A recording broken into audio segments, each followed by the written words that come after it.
Hi everyone, welcome to this morning's webinar. Hopefully you can all hear me okay. If you can you just type a quick yes into the chat bar so I can hear you okay?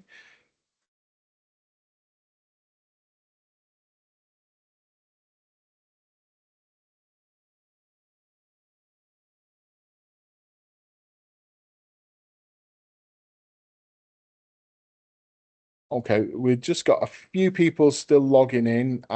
We should get underway in the next couple of minutes. We'll just give the last couple of stragglers a couple of minutes to log in.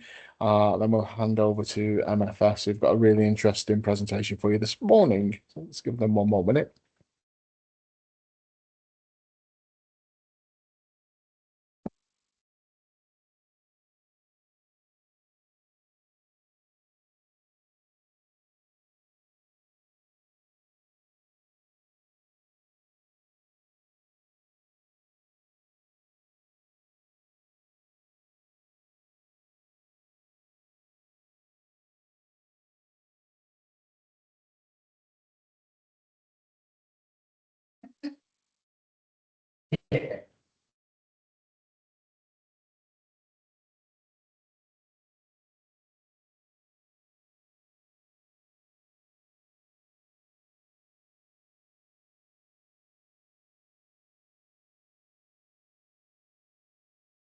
Okay, I think most people are logged in now. So I'm going to hand over to Lisa from MFS, who's going to run through the presentation with you.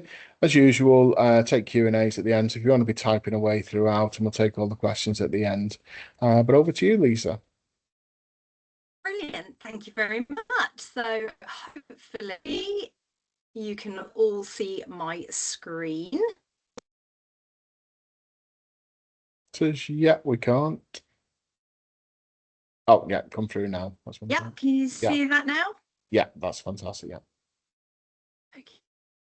Okay, let's just give me some reason. Something has gone over the top of my box, so let's just get rid of that for you. All right, okay, let's start.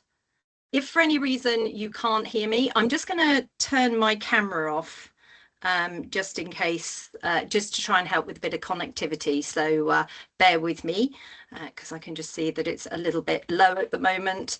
So hopefully that's all okay and you can hear and see me all good. Well, firstly, good morning, everybody, and thank you so much for joining me. For those of you who don't know me, I'm Lisa Campion, Head of National Accounts for Market Financial Solutions. And today I'm super excited because this is our official launch video with yourselves to go through how Market Financial Solutions in conjunction with InGuard can give you some actual really different solutions for those buy-to-let landlords that you might have. Now, we do have an action-packed session here today, and I'm looking at how we can actually assist with some of the many challenges that are coming down the track as far as legislation, etc., is concerned. But firstly, what I wanted to do was give you a little overview as to who Market Financial Solutions are, because you might not have had any experience with us in the past. We are a specialist lender. Some people hear our names and think we're a packager or a broker. Just to be clear, we are a lender. We've actually been trading for over 18 years, and in that time we've actually never stopped lending. Now, we even through COVID, actually, we didn't even stop lending at that point either, when I know a number of the smaller lenders in particular did. And just so to give you an idea of size wise, actually, we increased our loan book to just over 2.4 billion as of the end of last year. Then about 3 years ago, we expanded, having started life as a bridging lender, into the buy-to-let sector, bringing our expertise that we had in bridging to design a really unique and creative suite of products and solutions for your buy-to-let customers. And I will be going through more of that in a moment, so bear with me. More recently, as of last year, we also went into the semi and commercial market, which I appreciate that you guys can't necessarily sell, but obviously Neil and the team can actually take any leads that you might have in those particular sectors. So just be aware that we do also lend in that area as well. Now, we are a non-regulated lender, which means that we don't necessarily have the same restrictions that some of your more mainstream lenders do. And that doesn't mean, by the way, that we're not lending responsibly. We just do it differently. But what it does is actually give us greater flexibility, and I'll be able to demonstrate that when I go through our affordability. We have multiple funding lines, which gives us great flexibility in the sense that, for instance, on leasehold blocks, we can actually lend up to 100% exposure. Which can be really great. And we have over 190 staff spread over 2 offices, just to give you a little flavour for how big we are, including a hugely experienced BDM and BDE team. Now, they work on a buddying system, so if you can't get hold of BDM, their BDE is based in the office, so you'll always have somebody that you'll be able to talk to and talk your cases through with, and they're there till 5:30 every evening, with the exception of Friday. So when will you come to Market Financial Solutions? Well, look, we're not a volumetric lender. You're not going to come to us with any customers that are chasing rate, because that is most definitely not our bag. You're going to come to us when you are looking for a unique solution, when you've got a really complicated deal. You're scratching your head thinking, what am I going to do with it? Where am I going to go? That's when you're going to think of Market Financial Solutions. We're going to do the things that your traditional buy-to-let lenders just won't entertain. Now, before I demonstrate actually how Market Financial Solutions can assist, I first wanted to just sort of lay the landscape really of what's brought us to where we are today. And look, over the last 4 decades, I don't need to tell you, there's been significant changes, starting in 1985 when we saw obviously the introduction of the Landlord and Tenant Act. And since then, actually, we've seen 17 pieces of significant legislation and regulation that's impacted your landlords and how they rent their properties. And please don't panic, I'm not going to go through all 17 pieces, so don't worry. But look, in the last decade in particular, that's where we've seen kind of the biggest impact really. So in 2016, we saw the introduction of the 3% stamp duty under the finance bill, which obviously as of the last budget has now increased to 5%. We've also seen the PRA announce their underwriting standards in January 17, which introduced the stress testing for landlords with regards to their tax position. And then in October 17, the stress testing of the background portfolio. We also saw in that year, obviously, the beginning of the phasing out of mortgage interest relief, which then obviously went on for the next 5 years, as was outlined in George Osborne's budget in 2015.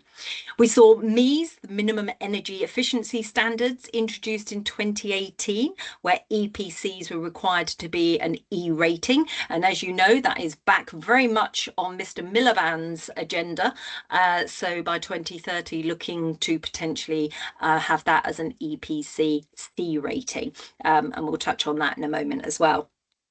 Now, along with HMO legislation, that's also been tightened to mandatory licensing for 1- and 2-story properties, as well as introducing minimum room sizes. So lots has actually happened that has had significant impacts for landlords. So what's on the horizon? Well, look, Labour's Planning and Infrastructure Bill obviously was outlined last year, and that's starting to take effect, including the introduction of the new grey belt, which I'm sure will be somewhat controversial. So let's see how that plays out. Holiday let legislation is changing this year as well, which I'll touch on in a moment. The draft Leasehold and Freehold Reform Act 2024 received royal assent in May of last year. So that will gain momentum this year. And obviously the most important, I think, that will impact you all will be the Renters' Rights Bill. Now, the Renters' Rights Bill in particular, I wanted to do a little bit more detail on, and I know Neil's asked me to cover this off because this is likely to be implemented as early as the summer of this year. And it's aimed to actually level the playing field between renters and tenants.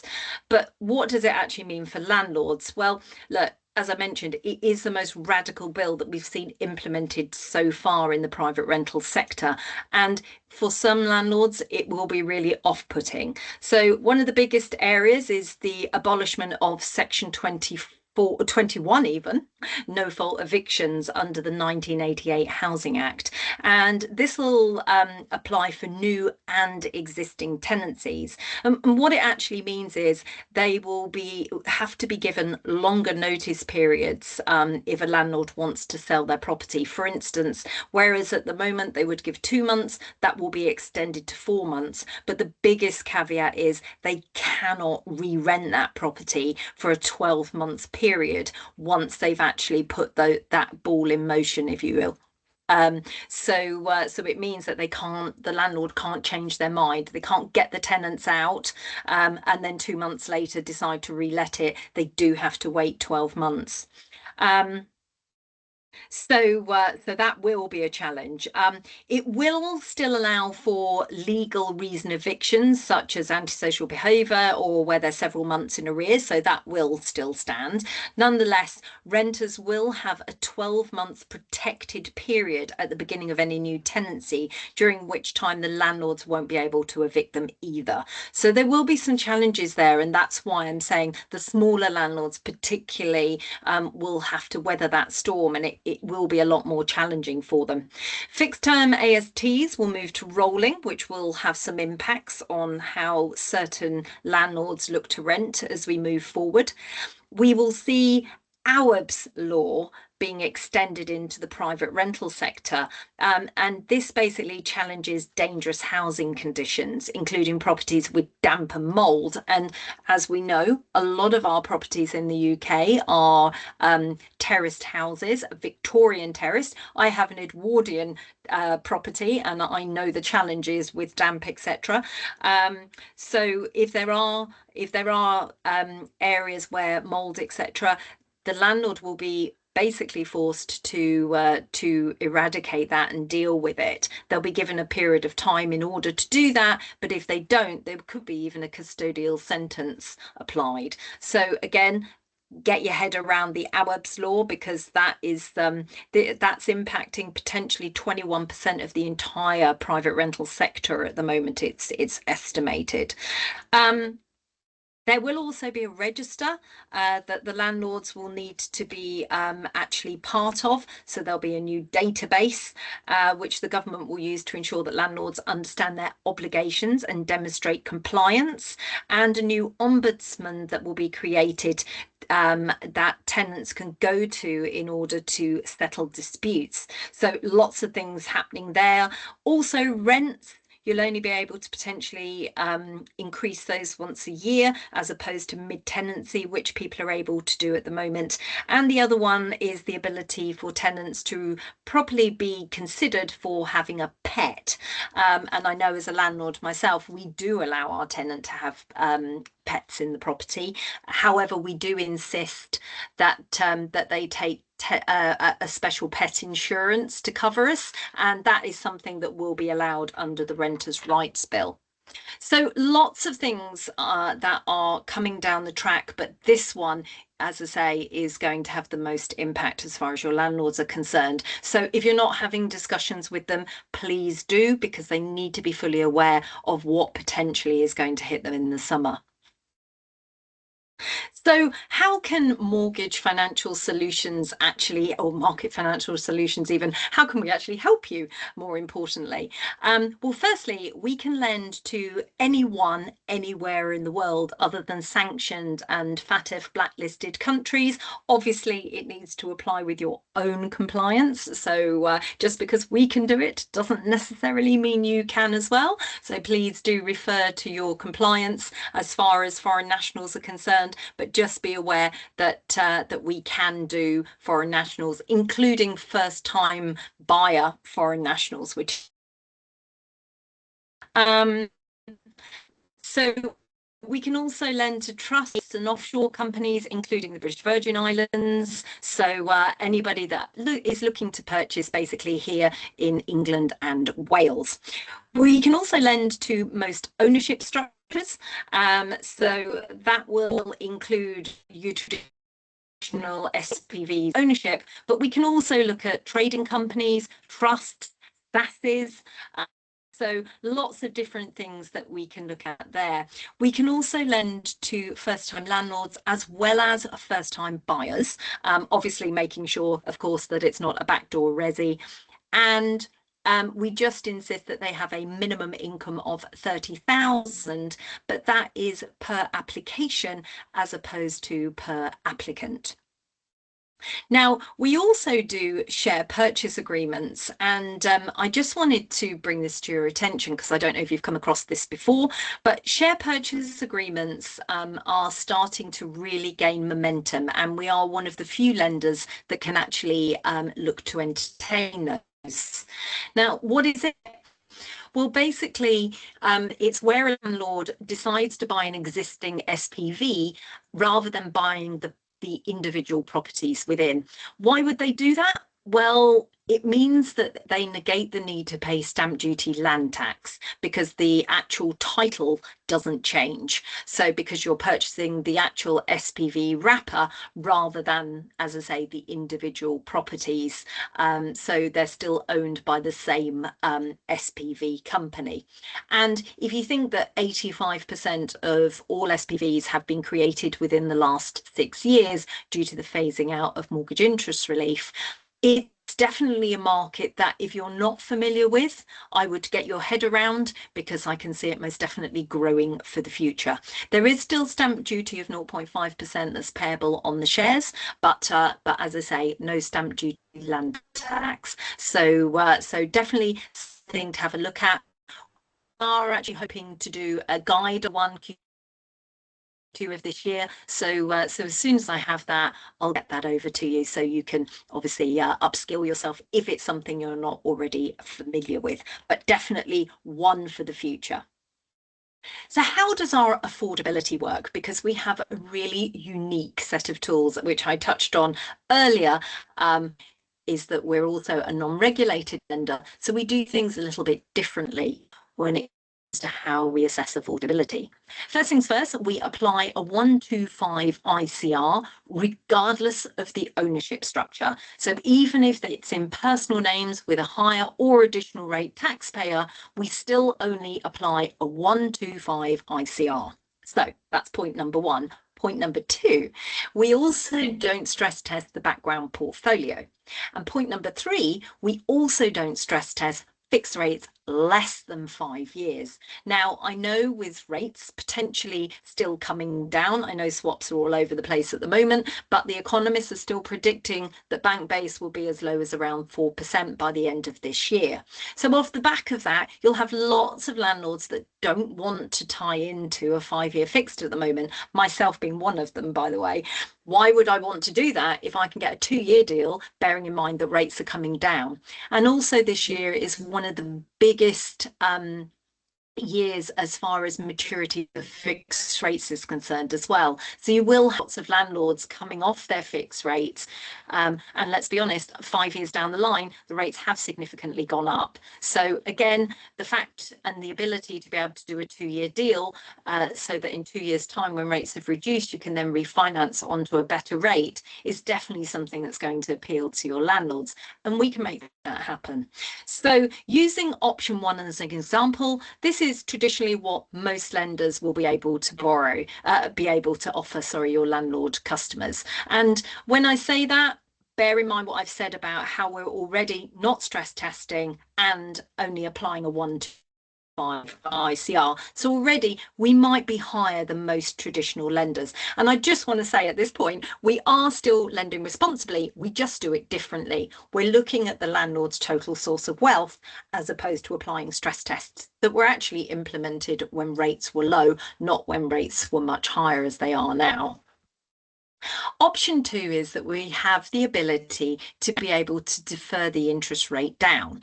Now, we do that in order to keep the monthly direct debit the same, but what it will enable us to do is increase the borrowing up to just under 240,000, or just under 241,000. So we keep the payment the same and then increase the borrowing by deferring the interest rate. That's option 2. And then option 3 is where we have the ability to actually roll up interest. As I mentioned previously, our background started in bridging, so we've applied our bridging mentality when we look at how we deal with affordability in buy to let. So we have the ability of not having any mortgage payments made for the first 9 months. Bear in mind, we don't insist on a tenant on day one. So, and I'll give you a little USP on that in a second. But what it enables us to do is calculate the ICR over a 15-month period as opposed to 24. And because we're doing that, we're increasing the borrowing from just under 241,000 up to nearly 300,000. And if we combine both, the roll and defer, we can actually get nearly double what you would be able to borrow as far as a traditional lender is concerned. And by the way, if that hadn't have been enough, we also have the ability to top slice as well, down to 120% ICR. Now, obviously, how do we do it with regards to, as you can see, 9 months interest? If we look at option 3, that's nearly £15,000 that they won't have paid in mortgage payments for a 9-month period. But what we do is we capitalise that, and it's not payable until the mortgage is redeemed. Now, obviously, as a landlord, you could choose to invest that 9 months interest or however many months you've chosen not to pay. So you could put that in a high interest account. And then as soon as you're out of the ERC period, you could then pay that back. So just bear that in mind. But the other beauty of being able to roll up the interest and not insist on a tenant on day one is that we can effectively do a refurb buy to let without the need for bridging finance. As long as it's no more than 15% now works to be carried out. So maybe a new kitchen, new bathroom. Therefore, you could use this product, whether that's something, for instance, where you've got a landlord that wants to purchase at auction, wants something done very quickly. They want to be able to do a quick refurb on it before they put in the tenant to ensure they maximize their rental yield. You could do that and roll up the interest for 3 to 6 months, for instance. Or if you've got a landlord that wants to refresh the property whilst they're actually before they put in a new tenant, maybe because they want to improve the EPC rating on the property or something like that. So there's lots of things that we can do as far as the affordability is concerned. What I would say is don't panic. We will do this calculation for you. You tell us what your landlord needs. We will tell you what you need to do and give you the figures that you need in order to be able to achieve that. And the other thing that we do as well that you'll find really useful for part of your research is that we always provide a 2%, 4% and 6% fee option. And the reason I mention that, obviously I've put a 6% fee option on here because it's an SPV, and SPVs quite often they're able to offset the product fee against their tax position. Whereas if you had somebody in personal names, they might be more inclined to go down and use the 2% fee option. Just be aware, our fees are deducted at 75% loan to value, not added over and above. So how else can we assist? Well, if that's not enough as far as the affordability is concerned, we've also got some very different ways that we look at and can deal with complex properties as well as tenant types. So if we look at complex tenants, obviously you can see here we can do company lets and sublets. Just bear in mind the company lets and sublets in particular, you might see landlords really start to use more often those more longer term leases rather than ASTs, especially with the Renters' Rights Bill coming in, particularly for tenants that are being let to students, for instance, properties let to students, because ASTs obviously worked with student lets, but a rolling AST doesn't. So you might start to see more company lets come to the forefront. That is something we are more than happy with, and we're happy with subletting. Now, that can also be to councils. So we will do vulnerable tenants, we will do Serco tenants. And I mention that because we are definitely seeing a swathe of that happening, also for carers as well. I'm sure many of you will have been touched by this already, but we are seeing lots of NHS pushing the care back into the community, back into the councils. And we have councils looking for properties where they will actually convert those into assisted living. And we've had a number of our landlords be approached in order to do that. So if you do have, for instance, a lease that's going through the council, they will actually put the property back to the same situation it was when they took the property over, and they will put in Serco tenants, for instance, in the meantime. And there's some massive rental yields to be made by this, which is why you're seeing a number of the more switched on landlords start to look at it. For instance, we've done them in Birmingham where they're getting £40,000 per room per annum on some of these properties. So just be aware that if you're getting any of these more complex tenant types, again, that is most definitely something that we can entertain. And the same with the complex properties. We do HMOs, unlimited. We do multi-units. We can do up to 30 units on our buy-to-let offering. We do go higher, but obviously that would be on a commercial basis, so you'd need to refer that into Neil and the team. And with our multi-units as well, we don't insist that they have separate utilities, which is a bit more unusual. So if you do get anything on the multi-unit side of things, or maybe one of them is smaller than the industry standard that's allowed, we will still consider those. We just obviously wouldn't take their rental for that particular flat into the equation. And we are seeing a number of landlords start to move towards multi-units away from HMOs because they're not as heavily legislated. So again, you might start to see more of those coming across your desk as we go into 2025.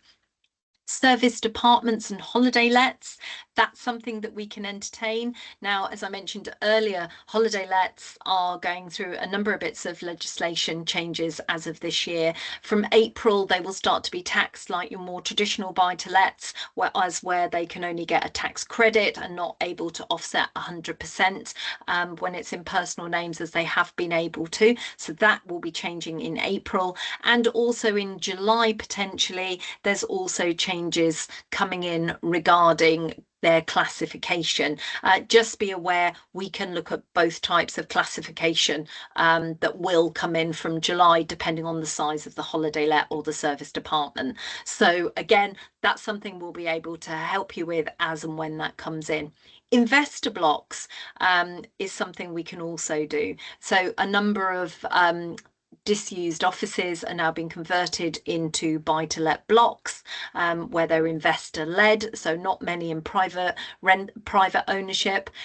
In that instance, again, they are blocks that we can actually entertain. So if you get anything like that, assisted living, as I mentioned, we're definitely seeing a massive uptick on that.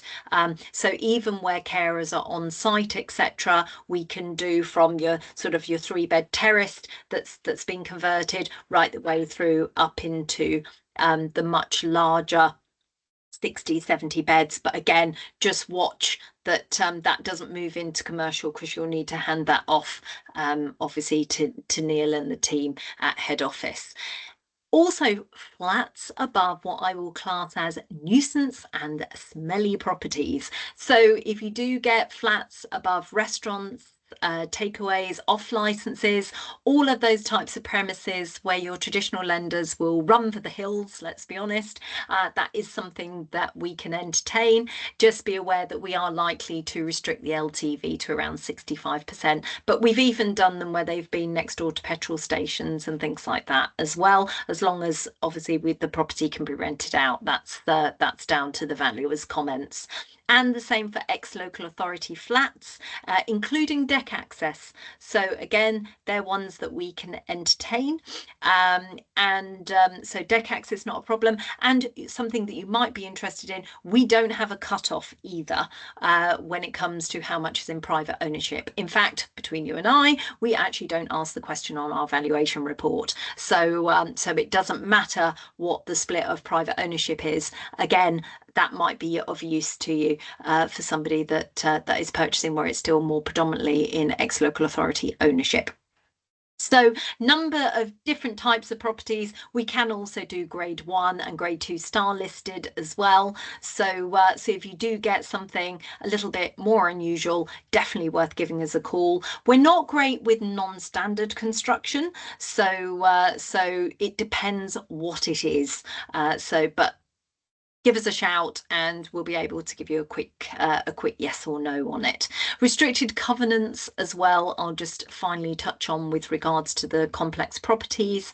So if you have, for instance, areas where they can only be tenanted for, say, 10 months of the year, then again, under a section 106, that is something that we can do. I've got a nice golf course actually not a million miles away from us here in Northamptonshire where I live, and those houses can only be resided in for 11 months of the year, but they are beautiful turreted houses on the golf course.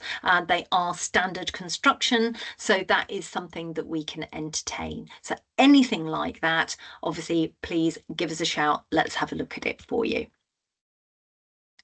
And of course, last but by no means least, we have adverse credit. And you won't be shocked to hear, I'm sure, that that's something that we can assist with as well. And we know that this continues to be a large area that affects a huge amount of people, including buy-to-let landlords. In fact, 27 tech data from 2023 showed that 90.7% year on year increase they were seeing in adverse searches on their system. And we've seen that mirrored more recently with other search engines last year that purported with over 28% of all searches had some form of adverse credit being researched as of Q3 last year. And I'm also getting that same feedback from varying different mortgage club mortgage desks as well, where they're seeing adverse credit being the top 2 or 3 reasons that they're being contacted by brokers. So it makes adverse credit the predominant criteria selection by you, the brokers. So it is definitely something that we see. And obviously, when it comes to adverse with landlords in particular, lots of lenders do shy away from it. First things first, if it's up to £350, so your typical kind of communication or utility bills, we ignore that for the purposes of underwriting. So, and it doesn't matter if they've got 3 or 4 of them, we don't amalgamate them, more importantly. So you can just ignore those. With regards to underwriting. We can also entertain defaults and county court judgments, even where they've been registered in the last 12 months. We just insist that all adverse is cleared at the time of completion, but we are more than happy to capital raise in order to do that. And we can even consider mortgage arrears in the last 12 months as well. We work on missed payments as opposed to worse status. So and we use TransUnion if anybody is interested. So please don't send us check my file. That's something that we would rather not see. We only need TransUnion. If you don't have access to that particular provider, then let us do the search for you, would be my pearls of wisdom. Give us a shout and we can go through that with you. So let's have a look at a case scenario. Now, this is actually based on a true story. So, in fact, it was one of the first cases that I did last year when joining Market Financial Solutions. So, in this particular instance, we have a borrower who happens to be an expat. She was living in Dubai. She had 17 properties in her portfolio, and for whatever reason, she didn't want them set up as direct debits. Instead, she had her administrator administrator actually making the mortgage payments on a monthly basis. Now, they were all pretty similar in amounts, etc. And as a result of that, 4 of the mortgage payments 2 months ago, in this scenario, they actually were missed. So she went to worst status 1 across 4 of the mortgages and on the credit search. And then when it was realised what happened, she brought them all up to date. She also, when we did the credit search as well, we discovered that they'd also got a small default on one of the properties as well. So off the back of that, there was a plausible scenario. We could see that the customer made it up within a month, and off the back of it, we were happy with that scenario. So we were happy to entertain not only those 4 properties because it was declined by another specialist lender, we actually ended up refinancing the whole portfolio because of the arrears. They'd got other cases that were about to go on to SVR. So off the back of that, we refinanced the whole portfolio. And in order to ensure that she didn't have that same problem again, she elected to actually put it into a portfolio mortgage, whereby she only had 1 direct debit and 1 mortgage payment to make moving forward.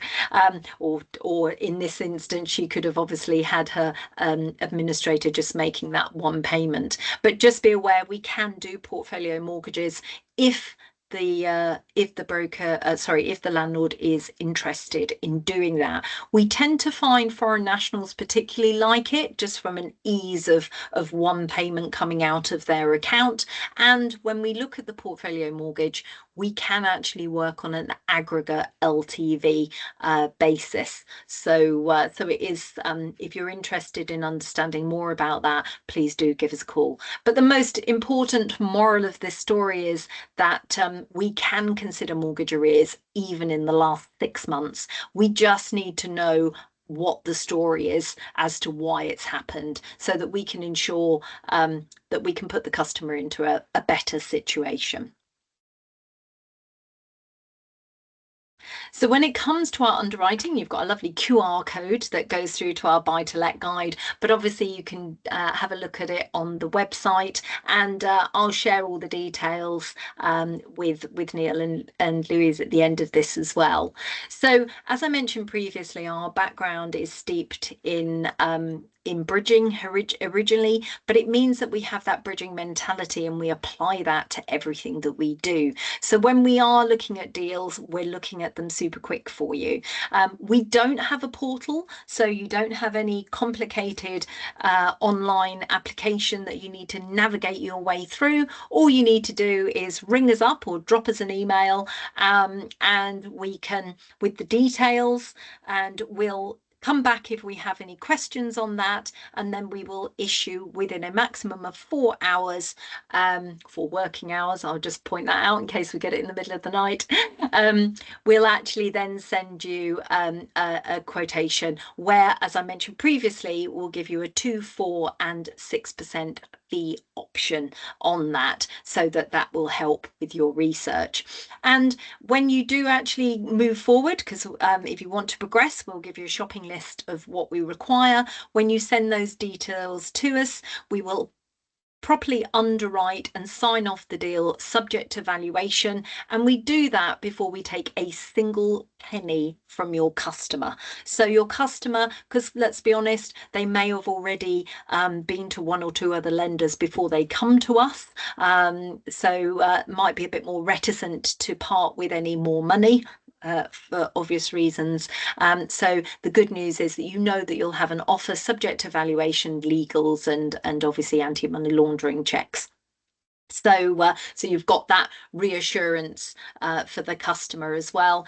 If you do have valuations, red book valuations that have been carried out, it is worth giving us a shout beforehand if they've been carried out in the last 3 months, to see whether or not that's something that we could also reuse. If we can, we will. So again, if they're on panel, etc., and they've done the right type of valuation for what we need, then it might be something that we can assist with. At the the end of the day, look, we're looking to do the deal, we're proactive, and we're always at the end of the phone. And that goes with the affordability side of things as well. So please don't think, oh God, I've got to try and work all of that out. You just tell us what you need and we'll tell you what you need to do to achieve it. The other thing that is a little bit different with us as well, if you need a higher loan to value to what we are able to offer, we can take other properties as security. So again, if you've got a scenario, you don't think it fits, but you're not sure, still give us a shout, because we might be able to find a solution that you haven't thought of. And it's something we do day in, day out. Our team are hugely experienced. So please do give us a call. I think you will be pleasantly surprised with what we can and can't do. And before I sign off today, I just wanted to mention about our property and finance training courses. Now, they give yourselves as brokers up to 2 hours of structured CPD points. We launched that earlier last year in conjunction with the CPD certification service that was actually established in 1996. And it's open to all mortgage advisors and actually any professionals within your business that are looking to increase their knowledge or upskill. So please do feel free to share that. If you've got any other members of staff that you think would benefit from it, feel free to share that. They are hugely educational. We've got them on there, for instance, for HMOs, but there are sort of 5 or 6 different variances, and we're always adding to them. So please go on. You've got the QR code there if you want it, but if not, and you go onto our website, you'll be able to find that. And again, I'll share the links and everything with Neil and the team so that they can share that with you as well. So hopefully that all makes sense. So that is everything from me. I'm going to stop sharing now and put my camera back on. I hope I didn't drop out at any point on that. So, but I'm sure Neil, you'll tell me that if I did.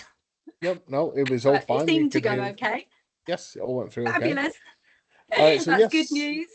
Yeah, thank you very much. That was really informative. I'm sure brokers have seen the clients they can help.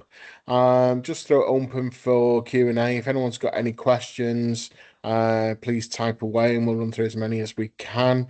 Alternatively, you can call the team at MFS, run through any specific cases, particularly if it is really complex and ticks a few of the boxes. But yeah, run through them. So anyone got anything they want to type away now? Don't be scared. Yes, yeah. There are no stupid questions. It's almost like a challenge. Yes. But as I say, if you're not familiar with the share purchase agreement, that one in particular, we when the budget came in and buy to let stamp duty moved from 3 to 5%, we had a number of deals actually where they were purchasing 4 or 5 of the original properties that were in an SPV. They switched overnight to actually purchase the entire thing. So that is definitely something, if you're not familiar with, which I appreciate it's a new market for the buy-to-let sector in particular. So if you're not, a lot of landlords might not even know that's an option. So if you do have landlords that are looking to increase their portfolio size, it's definitely worth having that conversation. Are you aware that you can actually purchase the actual SPV rather than? So definitely something to know more about. Okay. Well, we seem to have stunned silence. We don't have any questions now, but as I say, for the brokers out there, if you've got the specialist cases, pick up the phone, call the mortgage desk, call your local BDM. They will be able to help you. But thank you very much for everyone's attending today. Thank you, Lisa, for supporting us, and hopefully we'll get some cases to you in the coming weeks and months. That's okay. Thank you so much for having me. And as I say, if you've got any questions, please feel free to email me directly. I'm more than happy to answer if you're not wanting to raise it today. And I'm looking forward to working with you all, as are our team. So thank you very much. Okay. Thank you. Yes. Thank you. Take care. Bye. Bye.